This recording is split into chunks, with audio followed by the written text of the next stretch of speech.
Hello there, and welcome back to War Thunder. This is Duck Talks number 64, and yes, I know it has been a while, over 2 months since the last one, and it should be a weekly series. I'm absolutely sorry about this, but there were more important things to do. So, I want to begin with naming you the topics, and this is Let's Fix the Game. This is part number 1, and this is why you see here the background like it is, and I hope that you relax and just enjoy a snack or a beer or both, and just listen to me for a few more minutes because this is extremely important. So the first thing is let's fix the game, bug reporting, and Gaijin's point of view on it. Then I also want to continue talking about phishing and upcoming videos. Then obviously the new patch, and before and after the new patch drops. And at the end I will answer the questions from the last Duck Talks, although they are 2 months old, but I still think that they deserve to be answered. So let's begin here with bug reporting, and let's now have a look at the thing from Gaijin.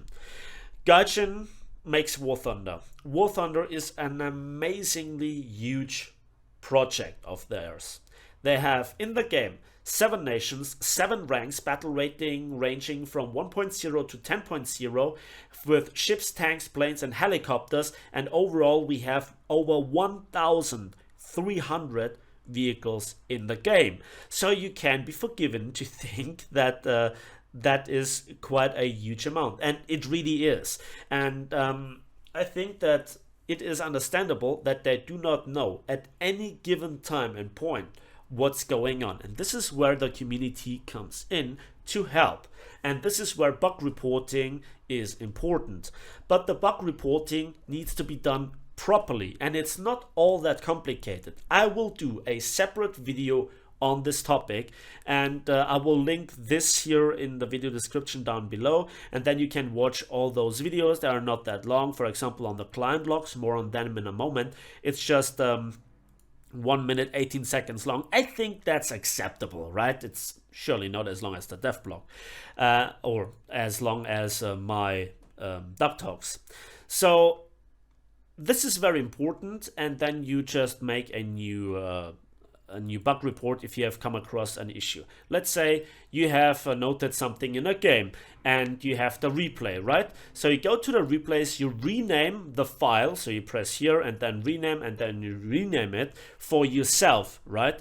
And so, for example, invisible object replay Napalmratte, and this is then also not just for you to find that specific replay, but also for Gaijin, so they can then orientate themselves. On top of this, you need to end the game, and not with Alt F4 or the task manager, but here with exit, and that takes a while. But it is very important that you do it that way, because only in this way a C-log data gets created while the system gets shut down. And there you go. So you go to your War Thunder folder, and then you can not just only see the replays and attach the replay to the bug report, but also then you go to game logs, and that's literally the first folder in your War Thunder folder, game logs. And then you add this as well, obviously then the latest one, which just got created. And on top of this, you also can add then the launcher logs, or and additionally then if you had experienced this in a battle, then also a what's it called, the server replay. And on top of this, maybe a screenshot or two. Screenshots you can create with F12 or the print key. At least that's for my keyboard. So that's number 1. And this helps really, because then Gaijin can see where the problem lies. They can recreate the problem, they can nail down the problem, and then they can fix it. And then you can be assured that once they are done with it, then with the next update or the next hotfix, they are going to not just improve the server stability or the client stability, but also that issue gets fixed. And so this is very important. So there needs to be Gaijin needs to be aware of the fix, and a lot of people, including me, either rant about this or make videos about this, and I'm guilty of this myself, yes. And then Gaijin doesn't know what all the fuss is about. You can criticize Gaijin for all that you want, but if you deny them the help when they need it, like in this case, then no good can come of this, right? So that's part number one. This is probably the most important introduction that I've done in quite a while. So please do it. Again, link in the video description down below. I will make a dedicated video in hopefully the next few days or weeks. My schedule is really packed tightly, and you know the patch can drop at any time. Maybe this week or next week, I'll have to see. So again, that's part number one. Let's go on with talking about fishing, the new patch, etc. So let's talk about fishing first, and then we continue with the War Thunder stuff. And a lot of you were really interested when I released that catching the pike with a drop shot thing. I went to fishing very often since. The problem is there are certain problems associated, and I think that you make a nice fishing video, you need to catch something to show actually first, and this is something that just simply didn't happen because there are various different problems associated. Currently we have very low water, the water is very clear, the fish are very shy, I only can fish so many hours, and just simply I didn't have the luck. I tried everything, every bait, every montage, every tip and trick that I remember myself from my youth, and also I asked people all over the place, the guy in the fishing shop, and which have become my best friend. I wonder why, it has absolutely nothing to do with my wallet being involved there. And also the people that I know from, because at home we have a drinking store, and we just, you know, who would have guessed, but you learn people if you are selling beer in Bavaria, who would have guessed. So that's part number one. Then I need a decent camera, and I need somebody to film that stuff aside me. I am playing with the thought of a GoPro camera. If you have any sort of suggestions, if you have any sort of stuff that you would recommend, let me know down in the comment section below, and let me know if you would be interested to see more fishing videos overall, aside from War Thunder, that is. And that is just something that is important. Then also I realized that my equipment for catching a catfish is not really strong enough for battling that catfish, and we're talking here about at least 1 meter long animals that are designed to swim in water, believe it or not. It might be sufficient, but only in a lake. But this is, I'm fishing in a river, and there is a strong current, and that is really damn ugly if that catfish then goes into the current and just put itself sideways and lets itself sink to the bottom. I've seen battles, and I know that my equipment is not fit for it. Not only the rod, but also the line, the fishing line. And I was at the fishing shop, and I just had a look at all the equipment, and yeah, it's getting expensive very soon, very early on, for a decent fishing rod, because I need some decent quality stuff. I am not a equipment fetishist, but it needs to work. And it would be just outrageous if I go through hours upon hours of fishing and then would lose a fish due to the wrong equipment, weak equipment if you will, and it costs at least 250 euros to get a single decent fishing rod with all the necessary equipment. So please keep that in mind. Then it's also a question of money, you know, and I have nothing to show for. So far I didn't really catch anything big. Well, I caught this pike twice with a drop shot, but both times in the off season, or in the closed season, when I was not allowed to take him home. And obviously when the season was on again, somebody else was faster than me, catching not just 1 but 10 of those animals in that vicinity. Yeah, so much for that. That's actually one of the reasons why you need to hand out fishing licenses, because otherwise our rivers and lakes would be empty, period. the density of population is just too much for a single river system to handle it.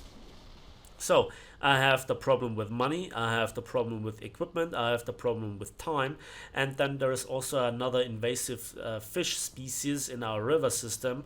It's called Schwarzmundgrundel or Schwarzmeergrundel. Both names are actually there, and those are small fish on the bottom of the river. They are bad swimmers, but they are hungry as fuck.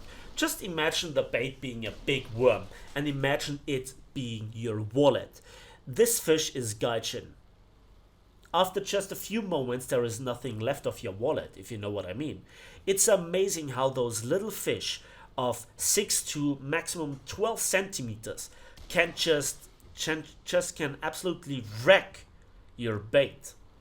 And a worm is just the most efficient bait that there is, one of the most versatile baits. And I tried everything, and then I tried corn, I tried dough, I tried so many other baits, but not a single fish was interested. And if you manage to go aside from those small fish on the ground, then some perch attack it, and they're also not really that big. But I know for a fact that there are that there are many very big fish in this river system, and I've seen some of them myself with my eye. And I know all the places like those whirlpools, all the very interesting spots on the edge of the current. I know the very basics, and I know a lot of details. The problem is the fish just won't cooperate. So I'm sorry, there is not that much that I can really show you, but I try my best. And be sure that I also have a look at some other stretches of water. I recently reached out to another fishing club, proper English, yeah. And well, they just offered me also a guiding tour on those lakes and rivers they have. They are not that impressive, but there is a higher chance that I catch something at all. And at some point, with those expenses in terms of money, you better show something for it. And it's good that my family doesn't rely on my catches, otherwise those poor people would be starved threefold. Okay, that is part number one. Let's go back to talk about War Thunder. What I want to talk about now is the usual pattern of what's going on with a new patch, and also what will there be with the videos when the new patch drops. And a lot of the stuff might not come as a surprise. I'm still busy grinding a lot of the stuff because it is expensive high tier stuff. I'm also collecting silver lines, and in the meantime I try to also get footage for making a video. As I stated in my zero video, just because you see a video that is 20 minutes long doesn't mean that I only put 20 minutes of effort in making it. You have to play a game, you have to collect the video footage, you then have to make a post commentary. At least that's the way that I do, because live commentary sucks for me, or at least when I try to do it. Then I have to render it, and the render time is somewhere between 3 to 5 times longer than the actual length of the video. Then I have to upload it, which takes a lot of time, and while rendering and uploading, the system resources are divided, so it's not as efficient me playing the game. Then I also have to create the thumbnail, and on top of this I have to do the video description, etc, etc, etc, and that on a daily basis. And so you can see that I have a tight schedule, and then the rest of real life kicks in, so that's a bit of a challenge as well. Then with the new patch, I am really interested in how the new cruisers, and especially the heavy cruisers, will work out. Look, so far the biggest gun in the game is on the FV 4005, and that is 183 millimeters. With the new patch, we will finally see 8-inch guns, and they will be, well, something of a new dimension. This is like comparing the Emden's 5.9-inch guns versus the Kirov's 7-inch-ish guns. So you can imagine the difference in feeling of pulling the trigger, seeing those shells fly with their massive bursting charge. It is a difference if you play the Emden or the Krasny Krim, and firing the guns of the Kirov. It's just a different magnitude. in the terms of precision, the damage output, but also the long range capabilities. And that is where I think the flavor within War Thunder lies. A lot of people just don't appreciate the long range capabilities of certain ships, and also some of the 6-inch guns vary wildly in their performance. Look at the Nuremberg when it came out, or not the Nuremberg, the Köln when it came out, the patch before this patch. It was just amazing in its long range capabilities and precision, and so that was just a very, very nice feel to have when playing the ship. You kind of felt rewarded for your effort of trying to grind for it. And other ships just don't have that same magnitude of firepower at its own battle rating. So I am really, really looking forward to how those 8-inch guns perform. But I have to say, if you put them on, let's say, the Mediterranean port map, or what it's called, and you spawn them like 5 kilometers from each other, the heavy cruisers might not be able to turn their turrets in time to get a single salvo off before then all the light cruisers like Brooklyn and Kirov will just blow them out of the water. So this is my biggest fear. We need a redesign of the maps. We need a redesign of the objectives, and I think that is overdue. So then maybe the effective combat range will now increase from, let's say, 10-ish kilometers to 12, 13 kilometers for those 8-inch guns. And I already can see where this is going. Mark my words, this is probably the first wave of heavy cruisers. And if we follow the previous patches, we had the first wave of the light cruisers, beginning with the Emden, the Krasny Kafkas, etc. Then there was the second wave of light cruisers, and the third wave of light cruisers was then with the following patch. Now we have the first wave of heavy cruisers, and I guess this will continue that way. What that means is that with the third wave, I expect the German Deutschlandklasse, and that means 11-inch guns. Yeah baby, yeah, even bigger guns. But I'm not so much a fan of that equipment. I am not an equipment fetishist, but I'm really interested in how it will work out. And if Gaijin continues their way, well, they're just feeding this stuff to the pigs, sadly. So the gameplay experience must be improved, and I surely hope that they'll do. I gave my feedback, and if they work according to this, then they are not on the wrongest of pathways. That's at least my humble opinion. Gaijin, do it.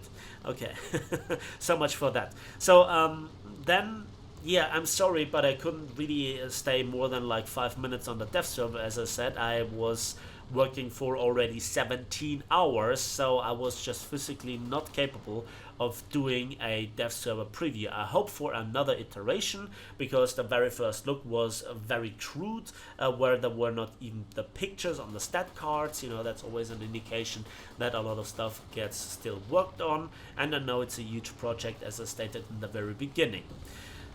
Then I am still collecting silver lines. I'm still, you know, trying to pile up a big mountain of silver lines, and a lot of people still misunderstand this. I'm cheaping out. I'm not buying vehicles that I've unlocked, and I'm still unlocking some stuff, especially on a higher tier, because the recent patches are just very expensive, right? With new premiums, and also the tech tree tanks, planes, and ships are all recently around top tier. While for ships this is a logical development cycle, I think that for tanks and planes, Gaijin needs to improve the gameplay. Again, it's the very same complaints are coming over and over again. So again, I am collecting silver lines, I'm grinding some tanks, planes, and well, I'm done with the ships, unsurprisingly. And when the new patch drops, what can you expect? So this is another little bit of insight into how I do my YouTube. For me, it is still a hobby, despite it taking a lot of time. This is just what I have fun with doing, and I think a lot of you appreciate this. Point number one. Point number two, I know exactly what how my videos are performing. I'm monitoring I'm monitoring all the comments, I'm monitoring the like to dislike ratio, I'm monitoring the amount of views, how fast they get them, and now exactly what I can do in theory to increase the amount of subscribers and views. But a lot of the stuff would be associated with playing things that I don't like. And I think that very often, I think the stuff that I like, a lot of people just have already played enough with, or they are beyond that and they're not interested in. So for example, my E100 video, I know that it is an absolute winner and that it made more views than some other videos combined, you know. So I know exactly if I would push out that content, if I would push out high tier stuff, if I would push out the best of gameplays that I had, only exclusively that, without the occasional rant, I would be a much bigger YouTuber, I would grow much faster, and I also would get more YouTube money. But that's just not how I tick, that's just not my ultimate goal. I still love to sit in my seat and make post commentary, making videos, upload them. That's just what I love. I love the interaction with the community. Not every single one of you, of course, because everybody that calls me a Nazi, Wehraboo scum, just kind of isn't that kind of person I like to talk to, if you know what I mean. If you're friendly towards me, I'm friendly towards you. Very simple, basic stuff. And I think a lot of you guys out there lost your educational basics when you turn on the PC. Just saying. Okay, with that out of the way. So when the new patch drops, I obviously have a look at the new stuff, the ships, the planes, and the tanks. And you can expect, obviously, the high tier stuff, because also this patch is mostly around high tier stuff. So far I'm aware only of one medium battle rating plane. That's the German American bomber, but those repair costs. So we'll have a look at that, and on top of this you can expect the new modern stuff, and that gives me then the views, the subscribers, to have a voice, hopefully at some point within Gaijin, if I continue my feedback. I need to optimize my feedback, and I need to always monitor how this is going on. But you know, I'm not a too selfish YouTuber, if you know what I mean. I'm not criticizing here anybody. Everybody's free to do whatever they're trying to do, but this is just me talking to you guys about what I have planned. And so I think that those reviews, that those first impressions also have the side effect. If I think that a vehicle is just simply shit, I'll tell you, and you can just not waste your time grinding it and finding it out for yourself. And I'm not only just talking to you about why I think it is not that good, or when it is good, I talk you through why I think it's good in the current patch, in the current meta, blah blah blah, but also that, how should I say this, you can save yourself the disappointment, and you just then can grind it much slower paced, bit more relaxed. So I think we had now all the topics. I hope that is enough for today's Duck Talks number 64, and now I want to go on to answer some questions from the last Duck Talks. So now I want to answer some questions, and again, if you want to ask some questions in the comment section down below, you're free to do so, but please begin with #question so I can filter them out next time I make a Duck Talk, because reading through every single comment when the video is live is what I do, but when I then try to concentrate on a question, that costs a lot of time. So please #question and then ask your question, and then it has obviously a higher chance of getting answered. We begin with Stealthy Sparky, and he asks, question: in RRB, what do you think about the fact that unlike the other nations, the French and the Italians can fight on historically inaccurate maps in regular non-mixed battle matches? Seems like Gaijin forgot, or more like doesn't care anymore, that unlike tanks, planes originally have this restriction. Well, that's just how the game works, sadly, and I think then more historically accuracy can only be achieved, in my opinion, in either simulator battles or in the hopefully soon to be working World War mode. he continues with, in tanks, would you like mind nations to be restricted to their historical battles maps like for planes, except the French and the Italians, exceptions cities above, cited above, for example, non-Russian tanks on Normandy, no American, British, Japanese tanks on Poland maps. Well, again, there is the map rotation and the stress for the matchmaker with those additional restrictions would be severe. So I guess while they're doing it, and I would really appreciate more maps, so I love historically accurate environment, if you will, but that's not really the biggest problem that the game currently has. So it's okay-ish. It's, at the end of the day, a game, although it advertises itself with historical accuracy. So go figure.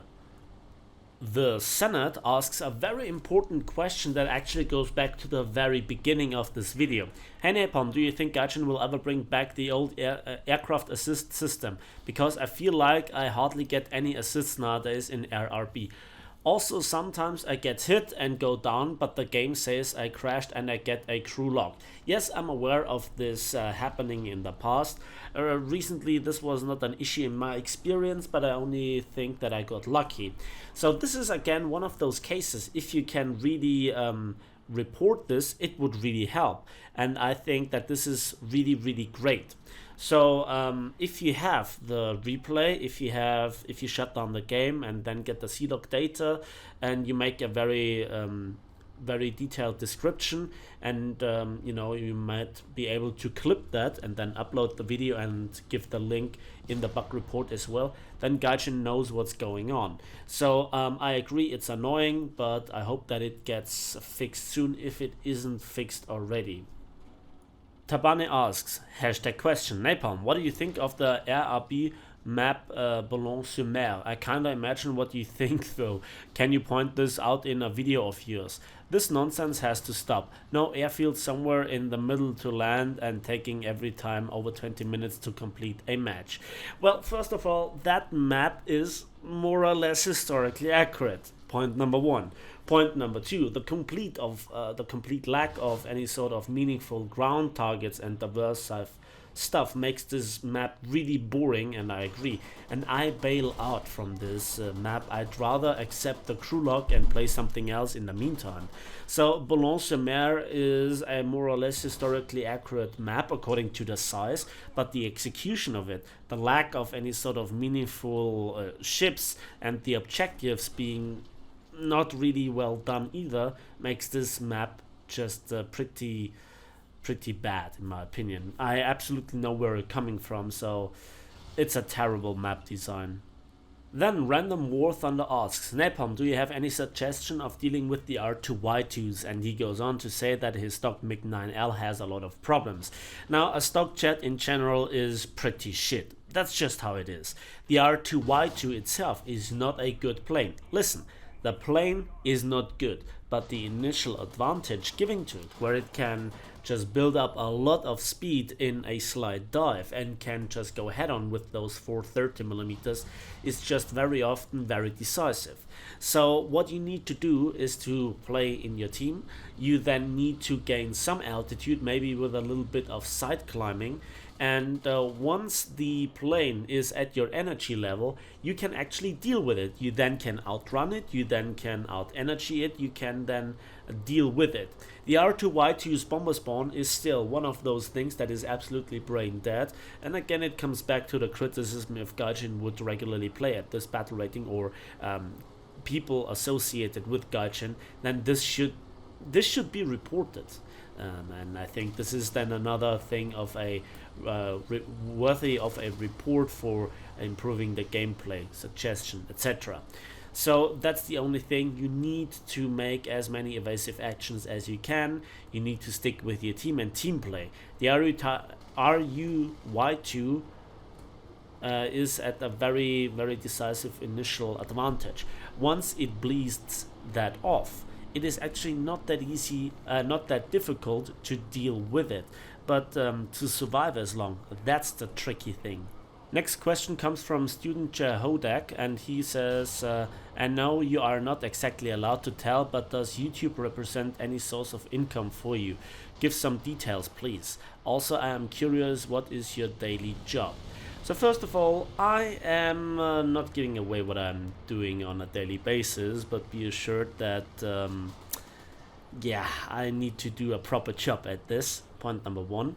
Point number two, I am also working at home, additionally on the weekend, with the family business. So I practically have two jobs. Then the rest of the real life, including the girlfriend, and yeah, then there is War Thunder. So you can see I'm not seeing the light of day that often, or too often at the weekends. Then also, I am absolutely allowed, as far as I know, to talk about my income in YouTube. And let me talk you this what I earn from War Thunder.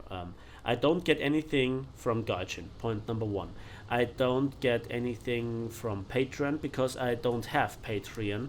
I have no merchandise, although I could do this, and I only get a little bit of income from the ads on YouTube. And since the majority of people that watch my channel have their ad blockers activated, and it very wildly depends on the videos that I make, with the amount of videos that I put out, with the amount of views. It then really depends on certain things like these, but it is not all that much, so I never could make a living out of this at my current channel size. To begin to think about this, I need to be like 10 times bigger, and then still daily upload, and then I still rely practically on the game to continue, so it would be a stupid thing to make a living out of this. And well, that's at least my point of view. So again, it is only currently a hobby, and I hope to at least cover the costs of running the PC, the hardware, the software, etc. So it is a plus minus zero hobby for me at the moment. Next question comes from Rainer09. Napalm, would you give the Panzerbefehlswagen 6P the smoke launches if you could? Well, I think it would be really amazing if every tank has a smoke launcher. But then again, it's down to historical accuracy, and if it only was a prototype for some tanks, or that were just not equipped, or Gaijin can't find any sources of this. So it's pretty tricky. It would be really cool all the time if any tank has at least one source of smoke, either smoke launchers or ESS, or just smoke grenades. Any sort of one of those three things, any tank should at least have one of them. Kennelin asks, stop question here. With your experience with premiums, can you share your thoughts on some? I wanted something is both bias and fun, while staying at an affordable price below 600 golden eagles. Point number one, it depends on you what you want to play. So do you want to have a plane, a tank, or a ship? Which nation do you play? Which nation you want to grind with? And then you need the most highest possible tier to still then have the effective grind. And every plane, ship, tank, helicopter can be nerfed or buffed without warning from Gaijin. So I only can make videos on new premiums, and the spectrum of 600 golden eagles is pretty wide and pretty small at the same time. So I think if you go just into the nation that you want to play, you can always test drive for free all the premiums, and then you can see if you like them or not. The turret traverse, the acceleration, the gun depression, etc. You can test it out and just have a good look at the stat cards for yourself to get a rough impression. Bobo T asks, question, I think War Thunder desperately needs new game modes, etc, etc. So the question is a bit longer, but well, you kind of had the fun experience with the War Thunder World War mode, haven't you? So there is probably the best answer to your question, and Gaijin should really kind of get into gears and trying to come up with some new working ideas. Space Explorer basically asks about the matchmaking system and why can't Gaijin replace the old +-1 with a +-0.0 spread. Well, first of all, for the majority of tanks in the tech trees and also the premiums, plus minus one is something that would work. On the other hand, there are some tanks where it is just a question of technology or just their armor and gun in comparison, where then other tanks just can't do anything against them, or those tanks can't do anything against the opposition, because obviously the best tanks of a certain battle rating bracket get used the most often by the community. You cannot really say anything against that. That's just a natural thing of how it works. And I think that point 0.7 currently would resolve a lot of issues when it comes to compression. But we need a further complete overhaul and a new reassessment of the battle ratings of all the tanks. But that would require a lot of work and a lot of testing, and I doubt that Gaijin goes through the effort of this. So the point 0.7 battle rating spread idea is actually the best and fastest idea that can be implemented in any way, sort of form, and expect to work at the moment. Let's say you are in arcade. What can you do with a Tiger or an IS-1 against the Tiger 2 from the front? Nothing. It is practically immune. And the same applies to some other tanks. Or when you look at the British with their 6.7 tanks, how unfair it is for them to go after Tigers, IS-1s and other tanks of 5.7 with their APDS stabilized 20 pounders with fast reload and also the armor piercing buff. So you can see that a lot of problems are associated with each other, and even amongst the 6.7 tanks there is a lot of imbalance. So 0.7 can be only a short-term answer. The long-term answer is a complete overhaul, and we all know that this is something that's not gonna have a big chance of seeing the light of day. Then a very interesting question from Mano Rodriguez. I hope I pronounced it right. Question: what do you think about the World of Tanks frontline mode? Do you think that something similar would be added to War Thunder? And what do you change in this game mode? Well, first of all, surprise, surprise, recently I got back to World of Tanks just for a few games, just to see what it's like, and it has significantly improved over the last few years since I played it. And with a friend I also tried to play the frontline mode, and it is pretty impressive what Wargaming came up with. A working system, and they nailed it. In my opinion, it's a good mode, and it's a relief, especially for tier 8 tanks. But I think that the introduction of the World War mode in War Thunder kind of answers your question. The idea is there, it was full of epic opportunities, and Gaijin fed it to the pigs again.